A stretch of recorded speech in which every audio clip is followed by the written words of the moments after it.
Bismillahirrahmanirrahim. Assalamualaikum warahmatullahi wabarakatuh.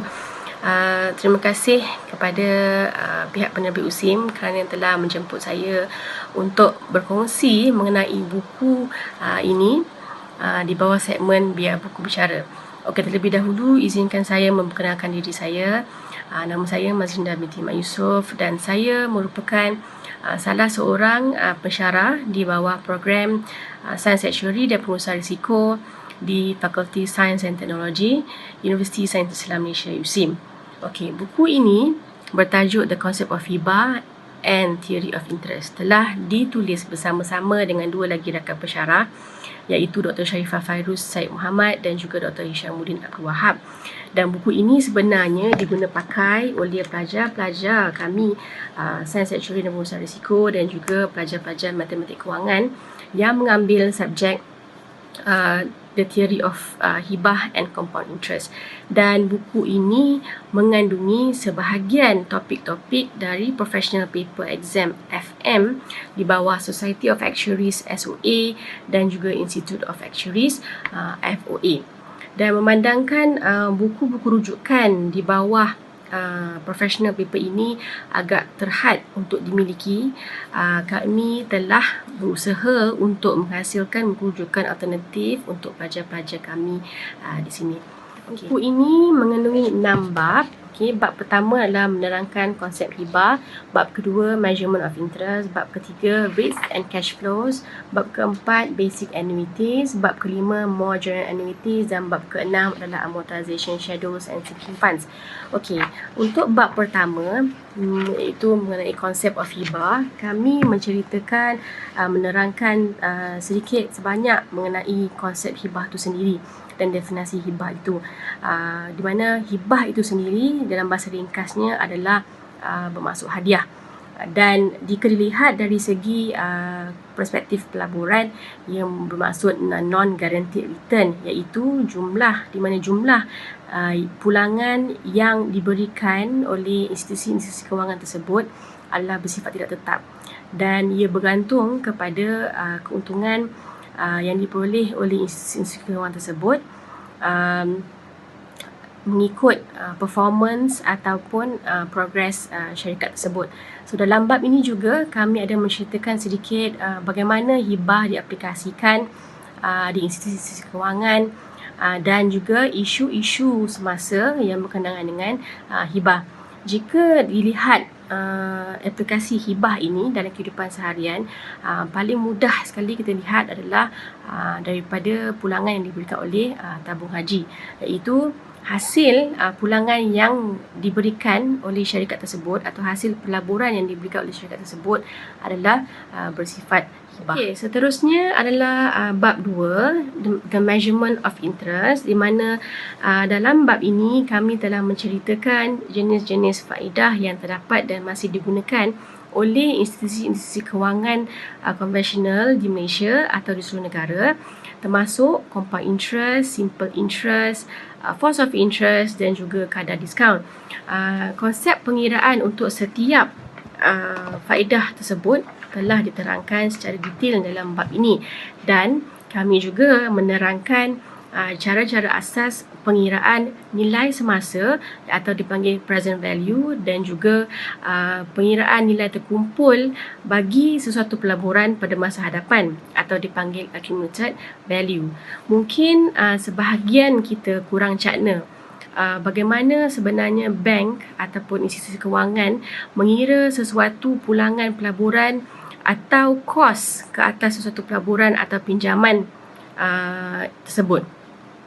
Jadinya kadar faedah itu sebenarnya boleh dikira dalam bentuk tahunan, dalam bentuk harian ataupun dalam bentuk bulanan.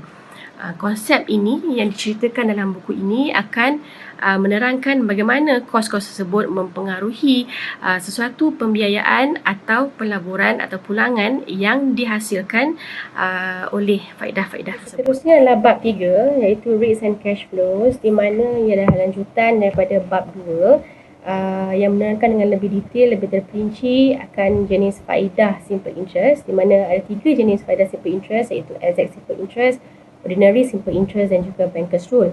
Dan ketiga-tiga jenis simple interest ini kebiasaannya digunakan dengan menggunakan kiraan harian. Jadinya kiraan untuk faedah ini bukanlah secara tahunan tetapi secara harian dan mengikut bilangan hari. Bab ini juga ada membincangkan dan menerangkan bagaimana untuk membuat equations of value dan juga cash flow, di mana time diagram tersebut yang telah saya tunjukkan tadi perlu digunakan dalam mencari nilai semasa ataupun present value, dan juga untuk mengira nilai pelaburan pada masa akan datang ataupun dipanggil accumulated value. Jadi daripada time diagram tersebut akan ada amount bayaran yang akan dibayar pada masa akan datang ataupun amount bayaran yang telah dikenakan, dan pelajar boleh atau kita boleh mengira nilai semasa dan nilai pada masa akan datang tu mengikut kadar faedah yang telah ditetapkan oleh bank. Bab seterusnya adalah bab 4 di mana kami membincangkan mengenai basic annuities, bagaimana untuk mengira sesuatu nilai annuity itu. Dan annuity itu sendiri dalam bahasa ringkasnya atau bahasa mudahnya boleh didefinisikan sebagai bayaran berkala yang tetap yang perlu dibuat atau perlu dibayar dalam tempoh jangka masa yang telah ditetapkan. Sebagai contoh, aplikasi annuity dan kehidupan harian kita adalah seperti membayar pinjaman perumahan, membayar pinjaman pendidikan PTPTN, membayar pinjaman kenderaan.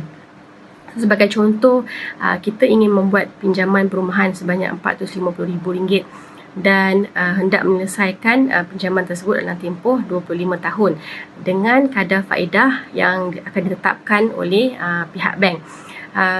Berapakah bayaran berkala tersebut yang perlu dibayar oleh peminjam dengan mengambil kira kadar faedah yang dikenakan oleh pihak bank? Dalam buku ini, dalam chapter ini, kami menerangkan cara-cara untuk membuat kiraan bayaran berkala tersebut dengan menggunakan pemboleh ubah yang diperlukan dalam sesuatu kiraan, dan kami juga menerangkan bagaimana pengiraan tersebut dilakukan dengan dibantu oleh time diagram seperti ini.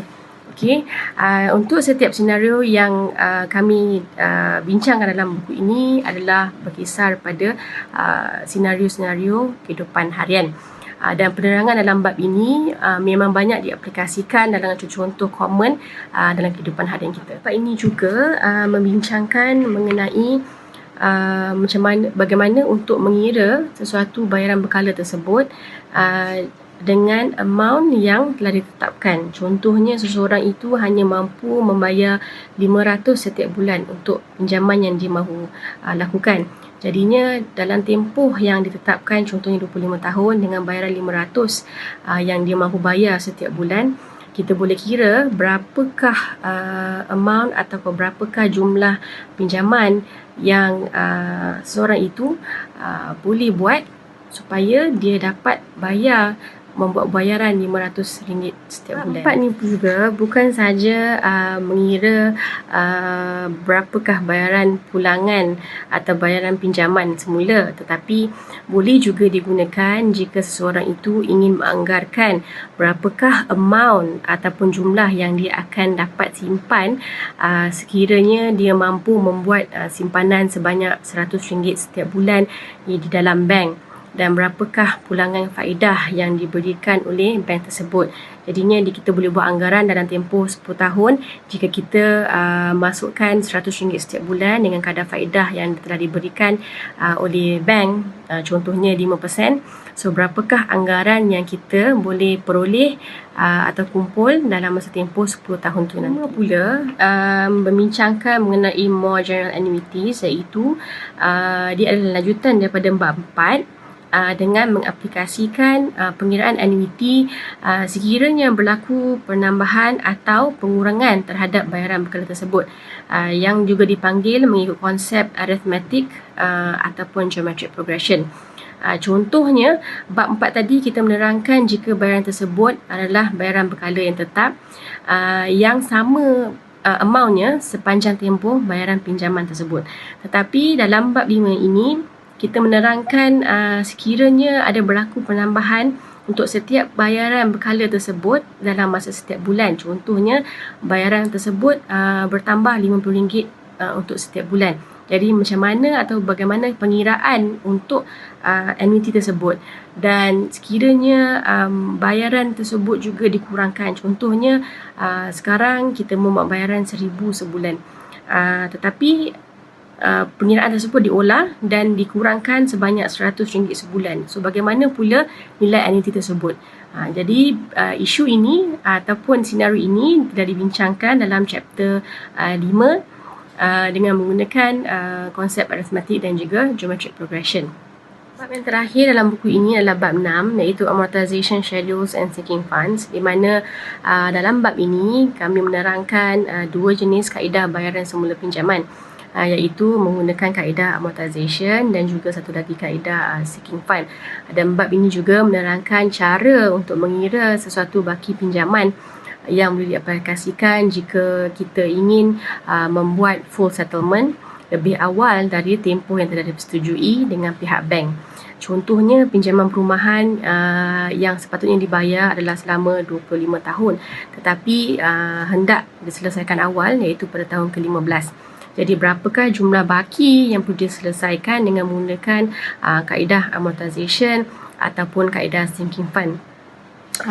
Bab ini juga menceritakan bagaimana payment yang dibuat atau bayaran yang dibuat bukan hanya untuk mengurangkan prinsipal jumlah pinjaman tersebut, tetapi juga dengan mengambil kira amount interest atau faedah yang telah dikenakan oleh bank. Jadinya bila kita membuat sesuatu bayaran itu, membuat sesuatu bayaran pinjaman, walaupun kita rasa kita sudah bayar banyak, contohnya 500 sebulan, jadinya kalau dalam masa setahun you dah bayar dalam 6,000. Okay?